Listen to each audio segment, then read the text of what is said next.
4e épisode de Questions d'actu spéciale, réunion annuelle de la Banque mondiale et du Fonds monétaire international qui se tiennent donc ici à Marrakech. Et à cette occasion, le think tank marocain Policy Center for the New South tient son festival économique. De quoi s'agit-il? Quelles sont les principales thématiques qui sont un peu plus d'actualité, qui y sont discutées, et ce, en compagnie d'experts de renom, mais aussi de personnalités mondiales de haut rang.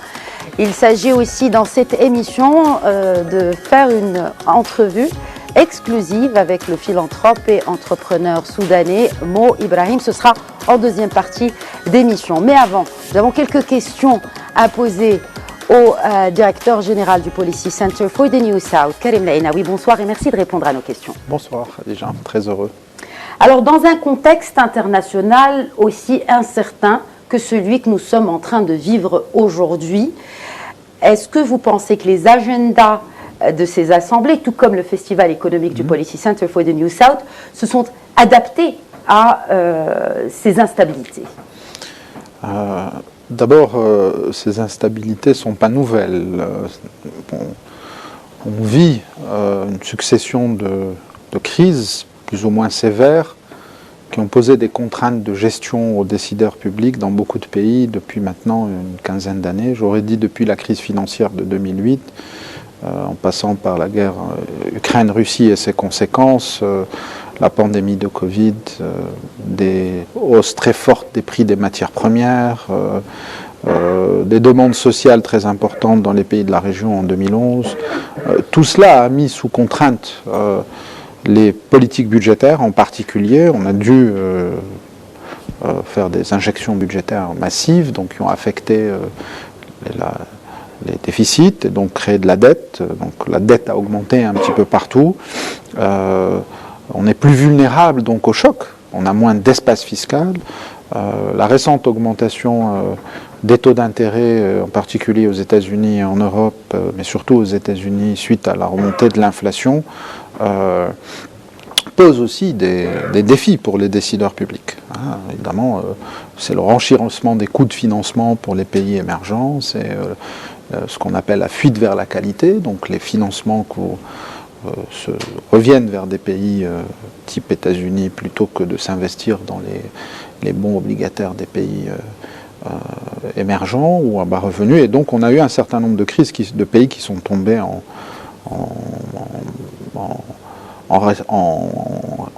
faillite, si vous voulez, ou en cessation de paiement, et donc sont rentrés dans des programmes avec le Fonds monétaire. À ça s'ajoutent évidemment des questions de géopolitique qui aujourd'hui sont inévitables dans les discussions entre économistes. J'assiste à ces réunions annuelles, j'en ai fait depuis une vingtaine d'années, plus ou moins, dans mes capacités précédentes. À un moment donné, les économistes, donc la finance internationale, parce que c'est dont on parle ici, ce sont des institutions financières internationales et ce qu'elles drainent autour d'elles, c'est-à-dire essentiellement la finance internationale et les banques centrales, les ministères des Finances, pouvaient parler de globalisation sans se soucier. Tout le monde était un peu d'accord sur la globalisation et la mondialisation heureuse.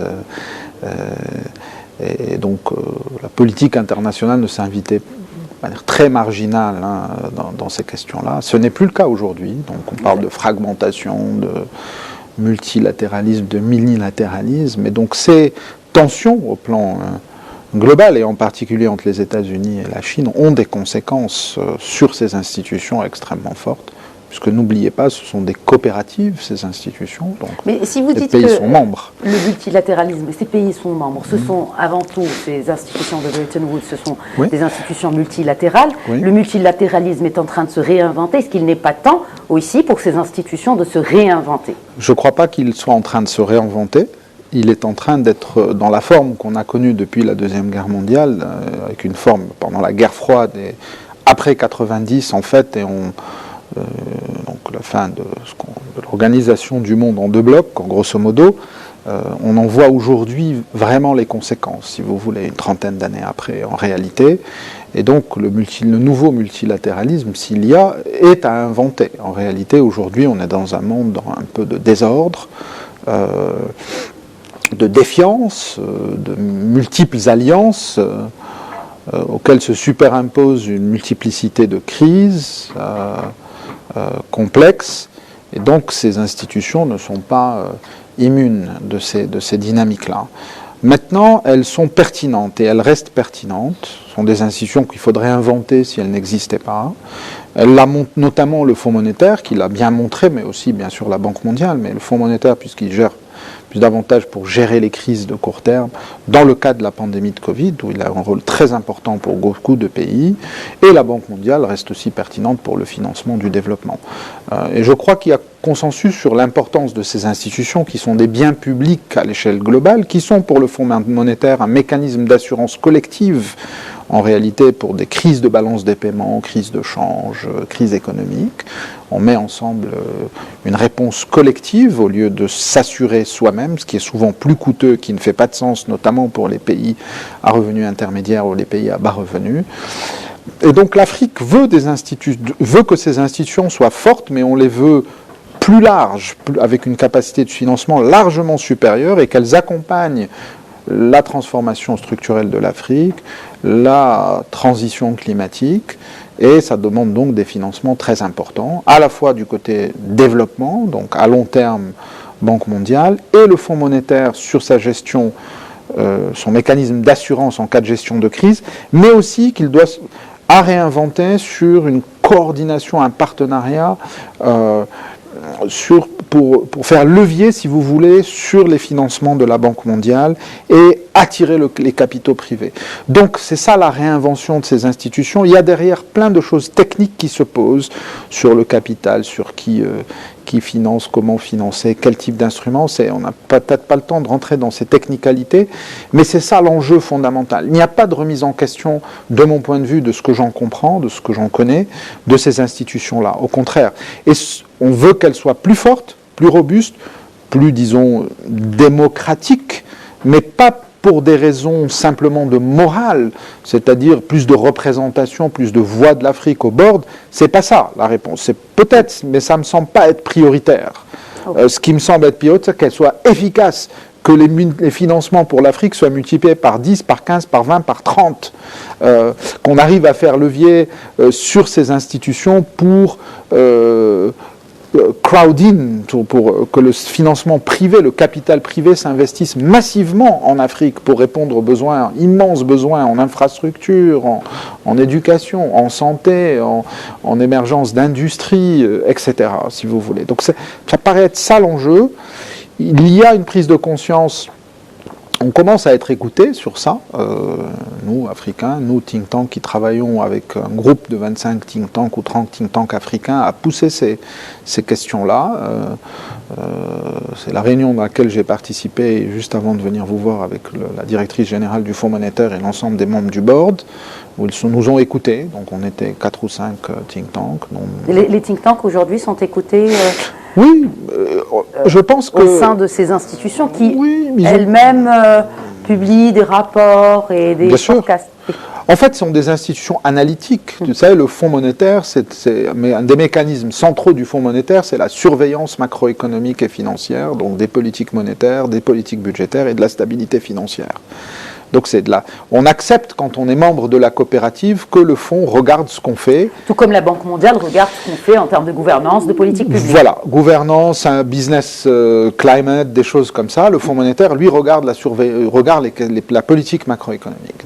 Aujourd'hui, on parle d'un nouveau Sud. On ne parle plus du Sud global, Karim Lainaoui. Alors, laissez-moi répondre à votre première question et je reviens à cette question-là qui demande, d'ailleurs, qui est importante, puisqu'on s'appelle le Policy Center for the New South. Donc je crois qu'on a une très bonne intuition il y a déjà une dizaine d'années, avec, pas moi-même, mais ceux qui ont été derrière aussi ce projet. Donc sur cette surveillance du Fonds monétaire, elle est très importante parce qu'il vient dire, dans le cadre des articles 4, est-ce que votre politique est soutenable, pas soutenable, etc. Et c'est une information extrêmement importante pour le secteur privé, de savoir quel est l'avis du Fonds monétaire.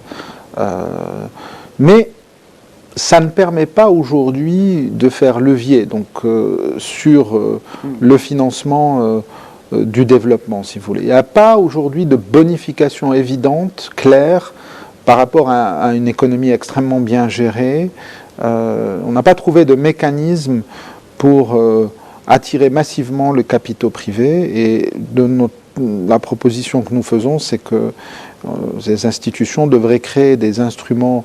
Elles en créent beaucoup, mais qui souvent ne sont pas très utilisés en fait. Créer des fenêtres qui permettent d'attirer massivement l'investissement privé. Parce que l'investissement, les flux d'aide au développement ou de financement multilatéraux ou bilatéraux sont très très très en deçà des besoins pour le développement de l'Afrique. Donc c'est un peu ça le combat, si vous voulez, qu'on mène.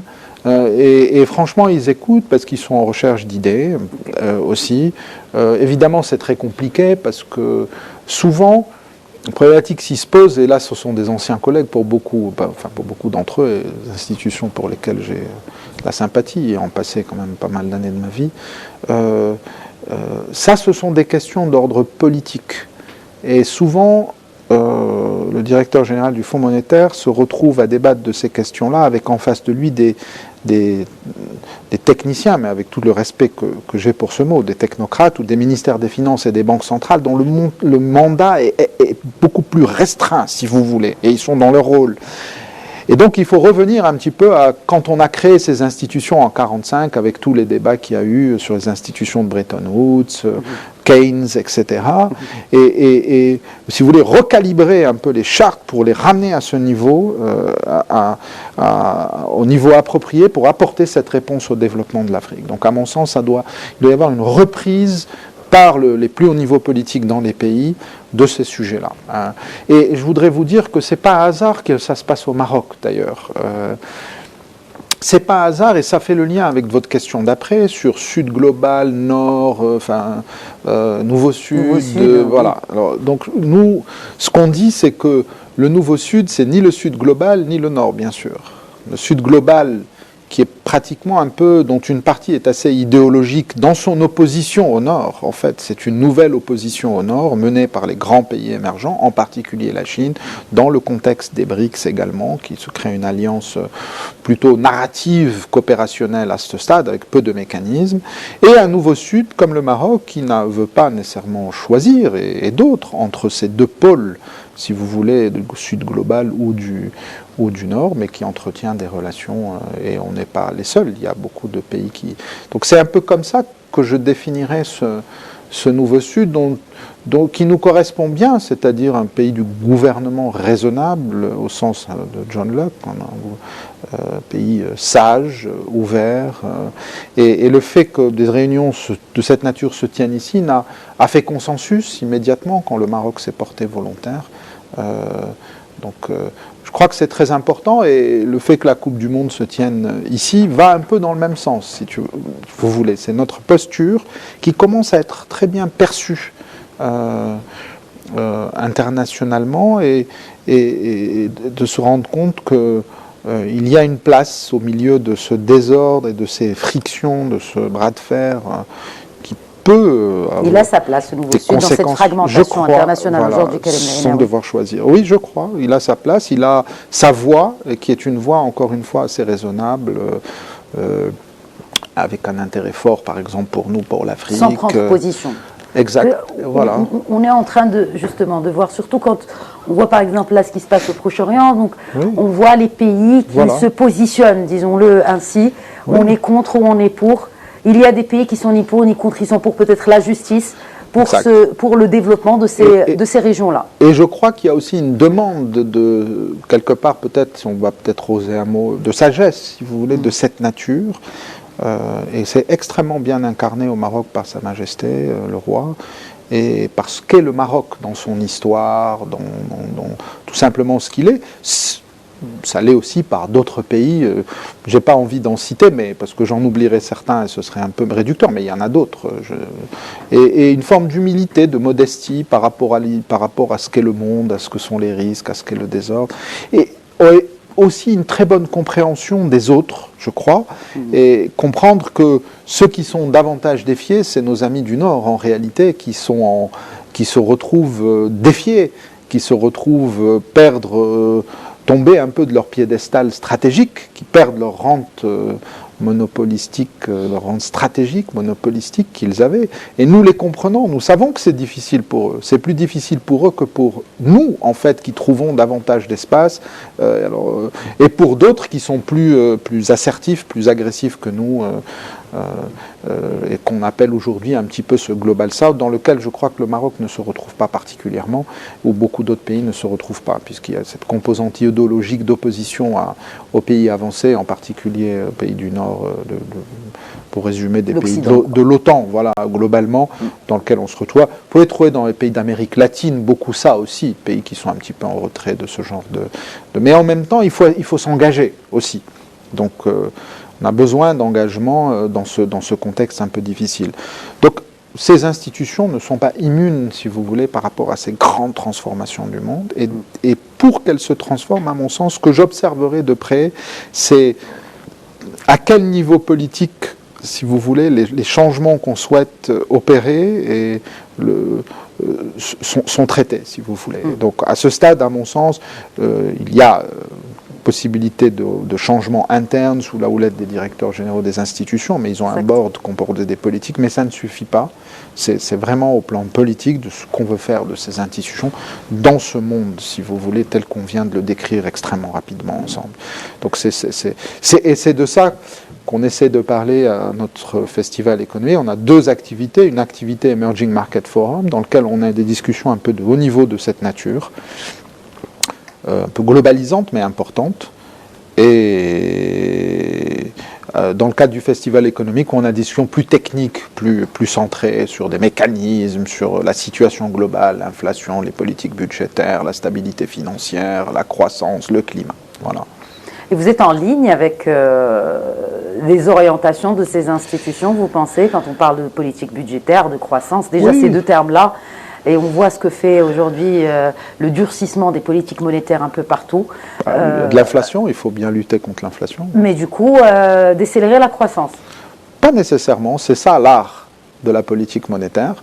C'est ce qu'on appelle le ratio de sacrifice. Il faut essayer de faire rentrer l'inflation dans ce qu'on considère comme étant son objectif. Ça dépend des pays. Pour certains, c'est 2%. Pour certains, c'est pas chiffré. Il y a une définition assez large. Sans sacrifier la croissance. Évidemment, si vous faites baisser l'inflation et vous créez une récession, vous n'êtes pas très artiste. Donc, il y a... et c'est extrêmement complexe. Il y a aussi l'horizon de temps auquel vous souhaitez le faire. Mais si on sait quelque chose, c'est que l'inflation, ce n'est pas bon. L'inflation pose des problèmes. Elle affecte les pauvres qui ont très peu d'actifs indexés, donc qui ont de l'épargne souvent liquide quand ils en ont, donc qui s'érodent, ils n'ont pas de biens immobiliers, de patrimoine protégé de l'inflation. Ça a des impacts énormes sur la distorsion des prix dans l'économie. Je ne vais pas vous refaire un cours de macro ici, mais donc et en même temps, on a encore une fois été un peu surpris, pas tout le monde, parce qu'on a eu des politiques monétaires extrêmement accommodantes pendant longtemps, qui ont eu des impacts sur la stabilité financière, et qui ont eu aussi des impacts sur les niveaux d'endettement. Et aujourd'hui, détricoter ces politiques monétaires extrêmement expansionnistes qui sont peut-être restées trop longtemps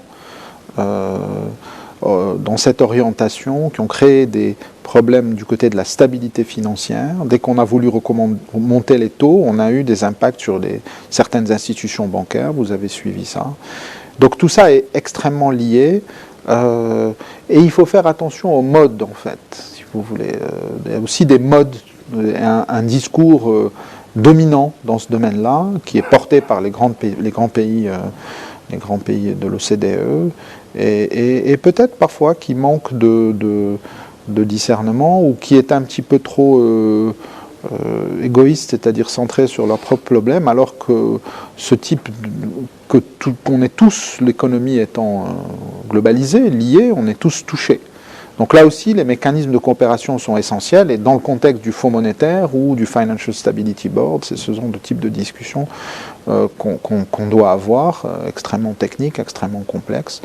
Mais c'est ainsi. Donc, plus on a imbriqué ce monde globalisé, on s'enchevêtre les uns aux autres via les flux commerciaux, les flux de services, les systèmes financiers, ça devient extrêmement complexe à gérer, et c'est pour ça qu'il faut investir dans sa capacité analytique, dans ses cerveaux, dans son capital humain, et c'est ce que nous essayons de faire au Policy Center for the New South, mais aussi à l'université Mohamed VI Polytechnique. Donc c'est aussi le rôle de la science et de la technologie dans l'avenir, dans les politiques publiques, dans l'avenir, dans l'industrialisation. Donc la jeunesse de notre pays, en fait, patiemment, mais sûrement, solidement, avec un très fort engagement. Donc, de mon point de vue, vraiment, quand j'ai vu beaucoup de monde, beaucoup de pays, le Maroc s'en sort extrêmement bien et a surtout de bonnes perspectives dans ce contexte. C'est une bonne perspective sur la dette aussi?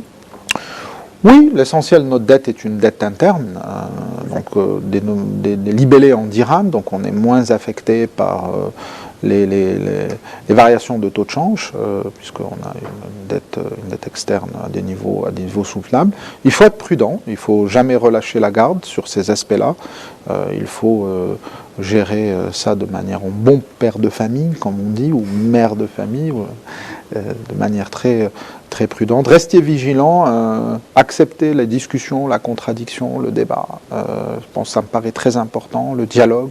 On sait très peu de choses par soi-même, il faut discuter, s'ouvrir aux autres. Et encore une fois, c'est pour ça qu'on a organisé une trentaine de panels à l'occasion de ces réunions annuelles avec des partenaires et qu'on les écoute pour apprendre. Et en fait, vous apprenez beaucoup. Et je crois que c'est essentiel qu'on ait un débat public vivace, dynamique et qui irrigue le plus largement possible, où on a invité aussi beaucoup d'étudiants pour qu'ils s'exposent, soient exposés à ce type de débat. Et il faut des institutions pour faire ça, c'est un métier aussi, donc il faut s'organiser pour le faire de manière efficiente, ce n'est pas... Et l'Afrique est beaucoup au menu des discussions de ces panels, et la dette africaine aussi. Oui, il y a des sujets, c'est pas catastrophique, hein, attention, et on a tendance à vouloir un peu catastrophiser, si vous m'excusez le terme, pour mobiliser, mais ce n'est pas non plus catastrophique. La dette a augmenté.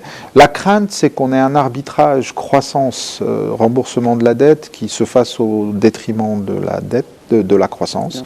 Donc là aussi, c'est la complexité de ce dont on parlait tout à l'heure, l'arbitrage inflation, chômage, croissance aussi, qui est un arbitrage complexe.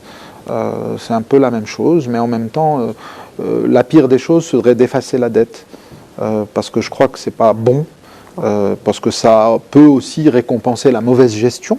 Il y a des pays qui se sont endettés parce qu'ils ont une mauvaise gestion, ils se sont endettés de manière déraisonnable, et donc il ne faut pas... ça enverrait un très mauvais signal pour l'avenir.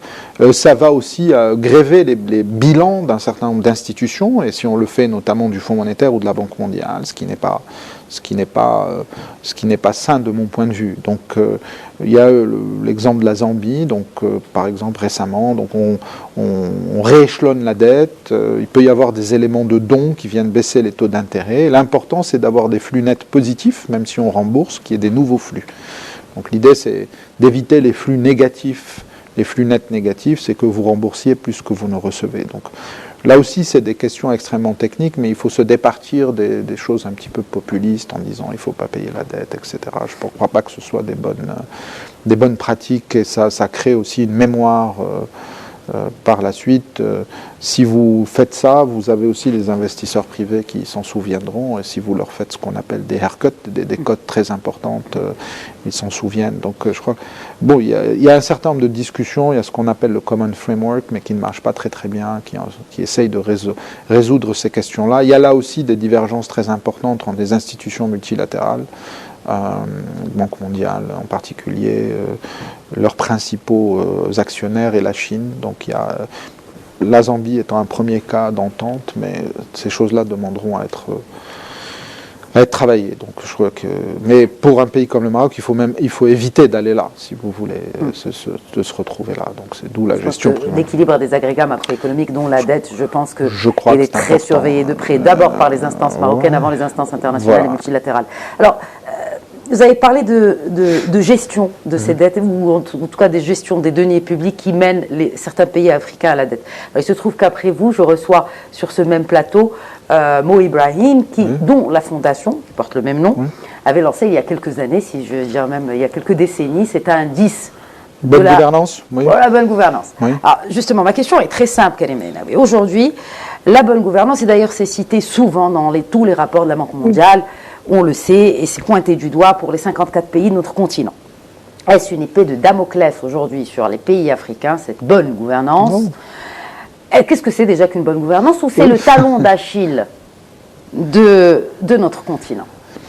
Bon, ça renvoie au système politique aussi. La gouvernance, elle ne peut pas se faire sans ce qu'on appelle des checks and balances, c'est-à-dire des institutions qui surveillent d'autres. Donc c'est un peu l'équilibre constitutionnel qu'on a avec des institutions constitutionnelles type Cour des comptes, type Conseil économique et social et de l'environnement, le Parlement bien sûr, etc. Donc c'est une architecture institutionnelle complexe qui vous amène la bonne gouvernance. La recette ne se vend pas à la prochaine pharmacie. Elle est intrinsèque aussi, elle est endogène, elle est presque tautologique à ce que sont les nations, elles sont très liées au système politique. Chacun peut l'organiser un peu comme il veut, mais on sait tous ce que c'est. C'est-à-dire qu'un dirham dépensé doit être un dirham bien dépensé. Il faut aussi rendre compte sur l'efficacité des politiques publiques. Il faut donner des rapports au Parlement, publier de l'information, avoir des statistiques, avoir des règles du jeu claires pour le secteur privé, des systèmes de marché public. Oui, là, je pourrais faire une très longue liste. On le sait ce que c'est complexe. Et c'est accepté aussi... c'est accepter de faire des règles qui nous contraignent, si vous voulez. D'accord ? Donc c'est clair que beaucoup de pays du continent ont un vrai sujet sur ces aspects-là. Et si vous voulez attirer l'investissement public ou privé international, ou même votre investissement domestique, vous devez donner de la prédictibilité, de la crédibilité. Vous savez bien, les êtres humains détestent l'incertitude, donc ils ont besoin de savoir s'ils investissent dans un secteur que vous n'allez pas changer la règle du jeu demain. Vous voyez, donc de mon point de vue, c'est un objectif, mais il faut des mesures concrètes. C'est des choses assez opérationnelles que les pays doivent mettre en place, mais qui renvoient évidemment aussi à les institutions et les régimes politiques dans leur globalité. Et donc, comme disent les Anglais, there is so much you can do within a specific framework. Donc, dans un cadre particulier, si vous avez une mauvaise gouvernance politique au plan global, vous ne pouvez pas faire grand-chose non plus. Hein. Et donc, c'est dans ce sens qu'ils insistent beaucoup, et à juste titre, mais en même temps, ils n'ont pas la réponse. Ouais, la réponse, de mon point de vue, doit venir des pays, elle doit correspondre à chaque arrangement institutionnel des pays. Chaque pays doit trouver comment s'arranger, mais les principes, on les connaît, c'est la compétition, c'est le débat, c'est la transparence des données, etc. Hein. Alors, donc, se tient donc à l'occasion de ces assemblées annuelles de la Banque mondiale et du FMI, ce festival économique du Policy Center for the New South. Et puis, il y a un autre rendez-vous où le Grand Sud, le Nouveau Sud, est au centre des discussions. Ce sont les Atlantic Dialogues. Plus tard, oui, pas tout de suite. Ce sera plus tard, justement. Est-ce qu'on peut avoir peut-être une idée sur la thématique ? Et il n'en manque pas, hein, avec tout ce qui se passe dans le monde. Ce ne sont pas les thématiques. Mais la thématique principale choisie pour les Atlantic Dialogues, un rendez-vous incontournable des penseurs, des experts. Spécial surtout. Pourquoi ? Très spécial parce que, et ce n'est pas moi qui le dis, ce sont nos participants, très spécial parce qu'il réunit 4 continents de l'Atlantique, en fait. Et souvent, nos amis du Nord sont très surpris de voir des Latino-Américains, des Nord-Américains, des Européens et des Africains de l'Atlantique qui se retrouvent, une 60aine de nationalités. Cette année, l'idée, c'est de dire que l'Atlantique, en tant qu'entité géopolitique qui est à construire, est peut-être une réponse au désordre dont on parlait, puisque c'est une ère plutôt pacifique, où il n'y a pas de conflit ouvert.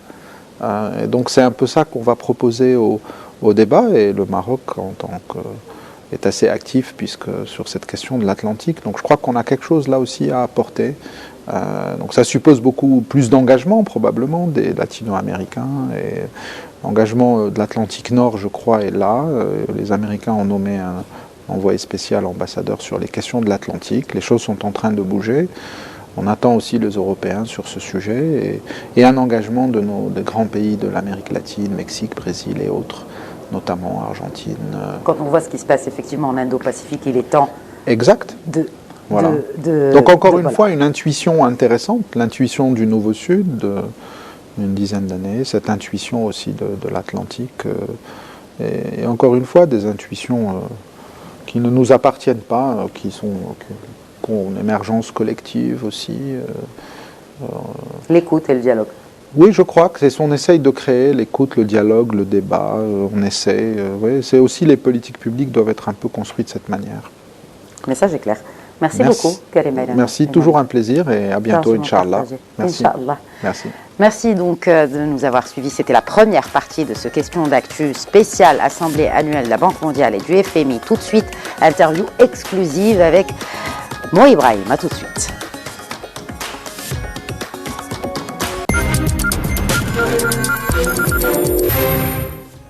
Bienvenue, si vous nous rejoignez, bienvenue à cette deuxième partie de Questions d'actu spéciale, réunion annuelle du Fonds monétaire international, de la Banque mondiale, le GOTA international, mais aussi africain de la finance et de l'économie, mais aussi de la philanthropie, se sont donné donc rendez-vous ici à Marrakech. Nous profitons de la présence de grands noms tels que celui que nous recevons aujourd'hui pour leur poser des questions ici dans notre studio. Alors, mon invité pour cette deuxième partie est l'un des entrepreneurs les plus emblématiques des années 2000. Il s'est donné comme challenge de porter la voix des Africains, les intérêts des Africains pour promouvoir la bonne gouvernance. C'est son cheval de bataille depuis quelques décennies maintenant, mais aussi, et ça c'est tout récent, la justice climatique. Salam alaikum, Dr. Mo Ibrahim. Alaikum salam, ahlan biki. Marhaba. So, you are here in Morocco. Donc, vous êtes maintenant ici au Maroc. Peut-être qu'on peut commencer cet entretien avec votre perception des efforts marocains en matière d'avenir vert. Comment est-ce que vous voyez cette évolution de la stratégie ou des stratégies marocaines par rapport à un avenir vert sous la vision et en vertu de la vision de Sa Majesté le Roi? Je pense que c'est très bien. Le Maroc a toujours été un acteur intelligent. Je pense que vous avez certaines des plus grandes installations vertes dans votre pays et votre démarche, votre approche consiste en un plan, comment optimiser vos ressources. Au moins, vous avez un plan. Le problème avec beaucoup de pays, malheureusement, africains, c'est qu'ils ne disposent pas de plan. Et ça, c'est très utile, très judicieux. Et je pense qu'il faut que vous créiez des emplois. C'est notre premier problème ici en Afrique, c'est que nous avons beaucoup de jeunes chômeurs. Donc vous, bien sûr, vous avez des défis, mais vous travaillez dur sur cela, ce qui est bien d'ailleurs. Alors, l'une des questions les plus intéressantes aujourd'hui en Afrique, c'est la gouvernance. Nous connaissons votre index de gouvernance de Mo Ibrahim Index, Fondation Index. Alors, est-ce que vous pensez que nous sommes sur la bonne voie en matière d'amélioration de gouvernance en Afrique au titre de cette année 2023, depuis que vous avez lancé ça, cet index de gouvernance? Oui, je pense que je voudrais bien expliquer à vos auditeurs et à vos spectateurs que la gouvernance est mesurable. Il ne s'agit pas là de rhétorique ou de slogan. Il s'agit de services. Services rendus aux gens, c'est des biens publics que les gouvernements doivent rendre. Nous avons des mesures, nous mesurons en fait 100 paramètres, y compris les droits de l'homme, questions genre, règles de la loi, et l'éducation, santé. Nous mesurons donc près de 100 paramètres. Le Maroc, en l'occurrence, a toujours été en hausse constante en matière de cet index, et c'est une bonne nouvelle. Votre gouvernance est très utile ici, je vous félicite. Et j'espère que vous allez toujours aller de l'avant et bravo. Alors, qu'en est-il des 53 autres pays dans le continent? Écoutez, il y a des hauts et des bas, malheureusement. C'est quoi la tendance? Malheureusement, sur les 4 dernières années, nous sommes un peu inquiets, nous avons vu de la stagnation. Alors, on vous sort toujours des prétextes, c'est Covid, c'est la détresse financière, etc. Mais il y a eu des restrictions de l'espace de la société civile. Et nous avons vu également le retour de ce cancer de coup d'État politique qui revient à l'Afrique. Alors, on avait pensé à un moment donné que c'est une période révolue.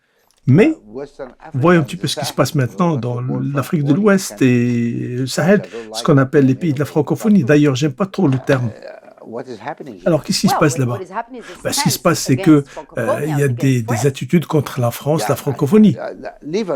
Mettons de côté la France.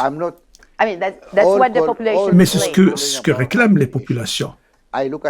Non, je regarde nos propres peuples.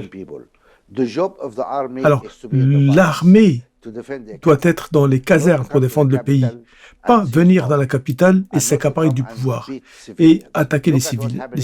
Regardez-moi ce qui se passe dans mon propre pays, le Soudan. Ils ont détruit le pays. Et ça, c'est terrible. Alors, qu'est-ce qu'on doit faire pour rétablir la paix au Soudan? À votre avis, ce qu'il faut faire, c'est de faire revenir, de réunir la société civile ensemble à nouveau. La révolution a réussi lorsque toute la société civile s'est réunie, s'est ralliée pour dégager, pour évacuer El-Bachir et les islamistes. On en a eu ras-le-bol. 30 ans de corruption. Et justement, ils ont forcé finalement Bachir à dégager. Bien sûr, les militaires sont venus. Les islamistes au Soudan ont évacué tous les opposants de la fonction publique. Quant à l'armée, alors, personne ne pouvait être admis aux académies militaires s'il n'est pas vraiment un frère musulman engagé. Les civils, maintenant, commençaient à avoir des disputes à cause d'un égo surdimensionné, ou peut-être l'avidité, oui, peut-être, mais c'est malheureux. C'est malheureux. Nous voulons une société civile ouverte à tout le monde. Aussi simple que ça, il faut qu'on se mette d'accord sur ça d'abord.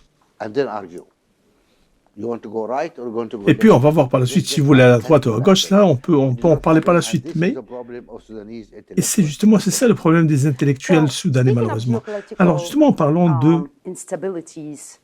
d'instabilité géopolitique. Est-ce que ceci affecte cette voix de l'Afrique? Malheureusement, de manière un petit peu délétère.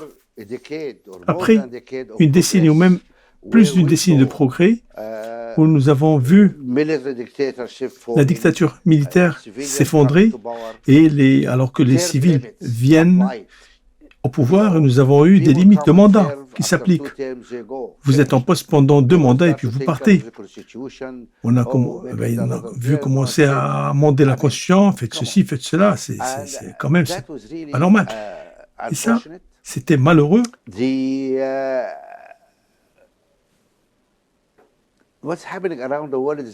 Alors, ce qui se passe autour du monde, ça nous affecte quand même.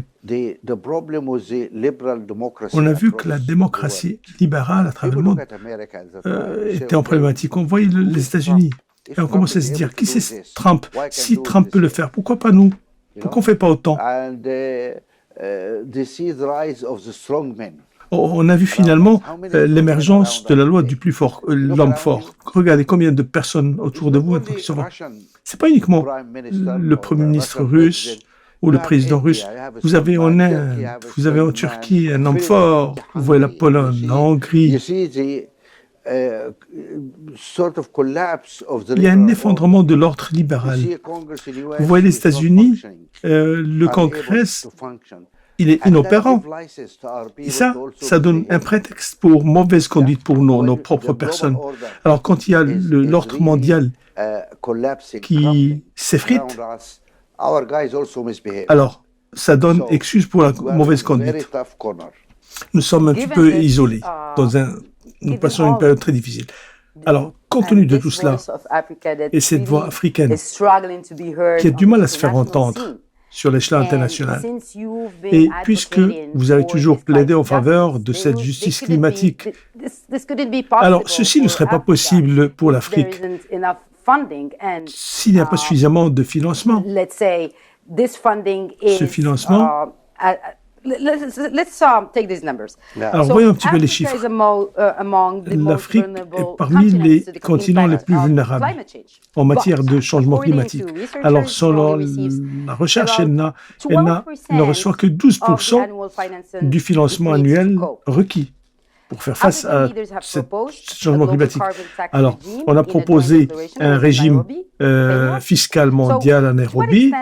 Alors, jusqu'à quel point est-ce que ceci peut finalement combler le fossé en matière de financement si validé? Nous parlons ici de 300 milliards de dollars.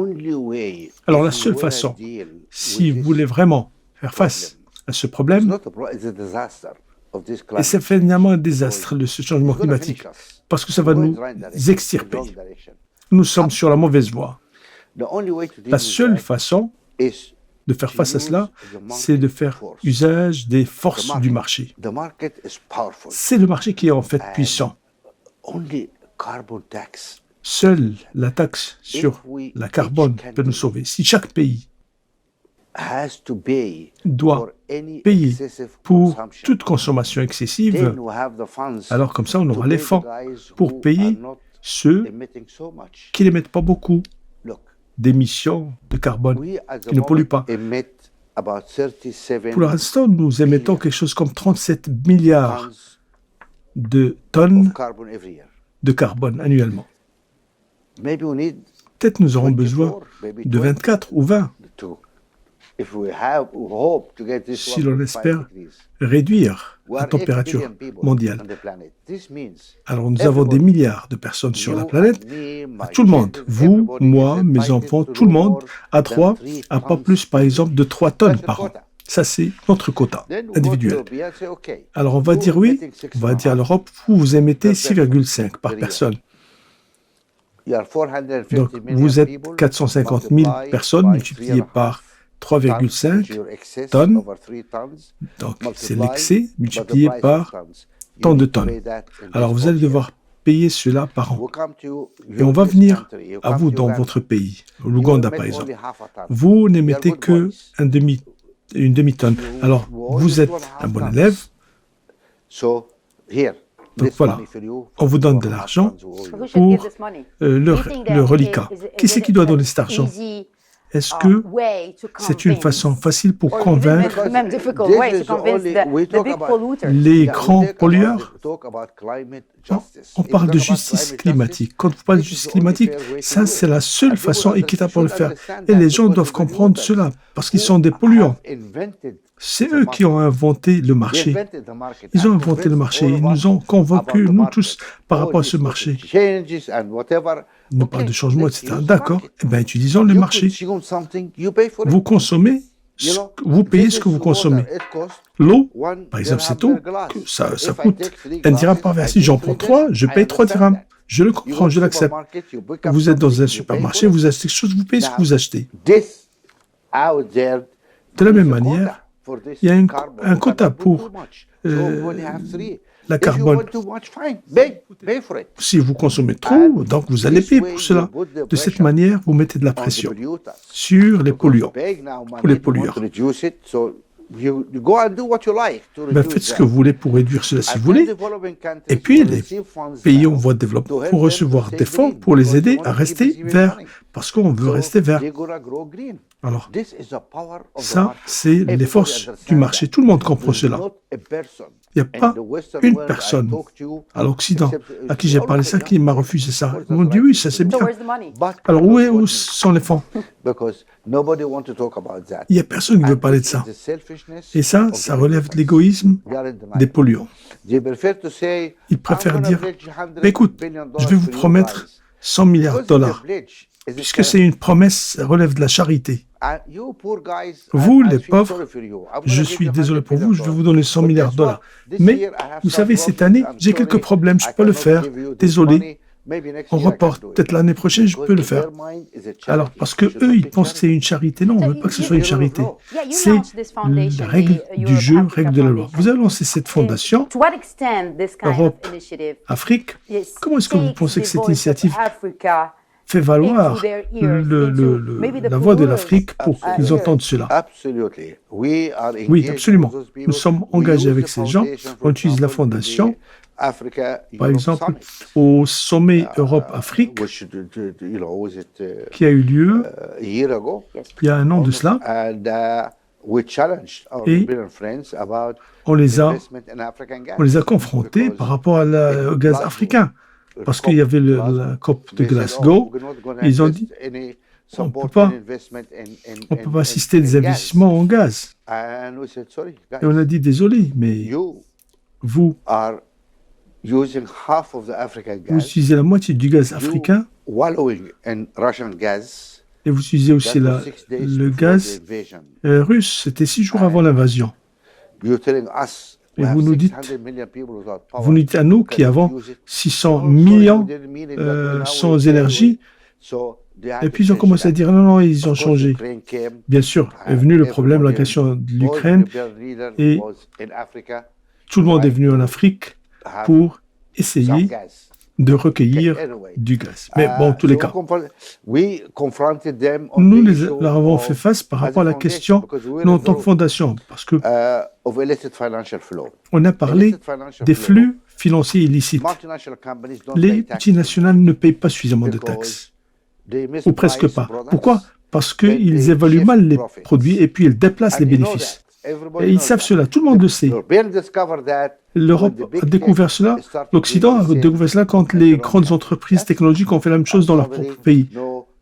Et puis, Apple a fait ceci, Google a fait cela, et puis ils scellent leurs bonnes affaires ailleurs, et puis ils ne payent pas de taxes. Donc, ils ont compris ça maintenant. Et nous avons crié haut et fort autour de cela. Nous avons dit que nous perdons presque 100 milliards de dollars par an. Alors, pour nous, c'est 51 pour l'Afrique. On perd tout cela en raison de ces mauvaises évaluations. Alors, qui c'est qui? On doit savoir qui c'est qui aide qui. Alors finalement, est-ce que nous sommes dans une ère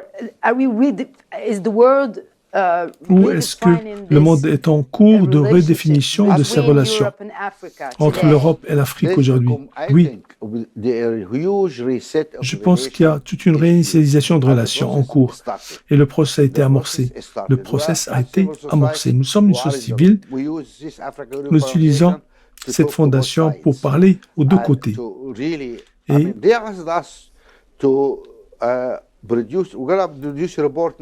on va formuler un rapport le mois prochain par rapport aux engagements qu'ils ont tenus, parce que l'Europe offre des engagements, mais ne tient pas ces engagements. On s'est mis d'accord que nous allons formuler un rapport pour dire qui a fait quoi à qui. Et ça, c'est important. On doit s'engager, on doit se faire entendre, on doit lutter comme il faut, mais on doit aussi faire notre préparation. En parlant de préparation de rapport, le rapport de votre fondation du Forum 2023 avait sous le thème Afrique dans le monde. C'est un document qui tient compte de recommandations de beaucoup d'intervenants. Il propose 5 pistes et recommandations pour l'infrastructure et pour l'ingénierie globale du système pour l'Afrique. Mais écoutez, vous avez le document, vous allez quand même le dire vous-même. Mettons de côté donc le rapport. Compte tenu de votre expérience, et encore une fois, ceci revient dans plusieurs conversations. Comment est-ce qu'on peut se faire entendre, nous en Afrique? Comment est-ce qu'on peut faire entendre la voix africaine? Bien évidemment, vous avez dit, nous avons des engagements de la part de l'Europe. Comment est-ce qu'on peut avoir des engagements de la part de l'Afrique? Comment est-ce qu'on peut se faire entendre en tant qu'une seule voix, unique et unifiée? Vous savez, c'est très important. Il nous incombe de parler entre nous-mêmes en tant qu'Africains pour qu'on ait une voix claire. Et pour cela, nous avons tenu cette conférence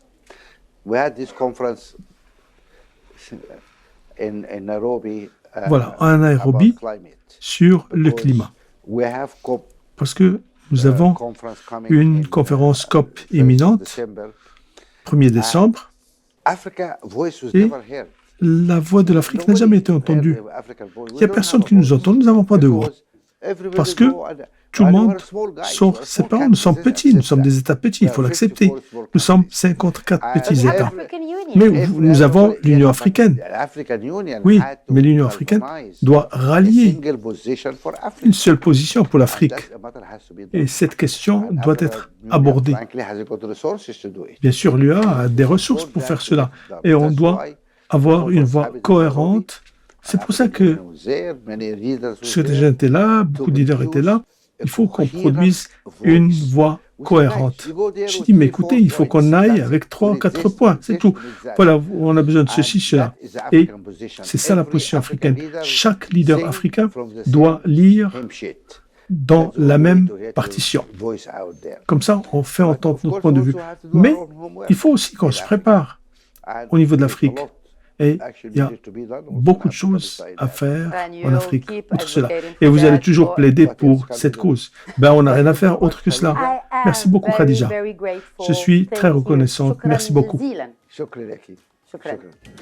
Voilà, c'était ce numéro spécial Assemblée annuelle de la Banque mondiale et du Fonds monétaire international de questions d'actu. Merci de nous avoir suivis. Très bonne suite des programmes.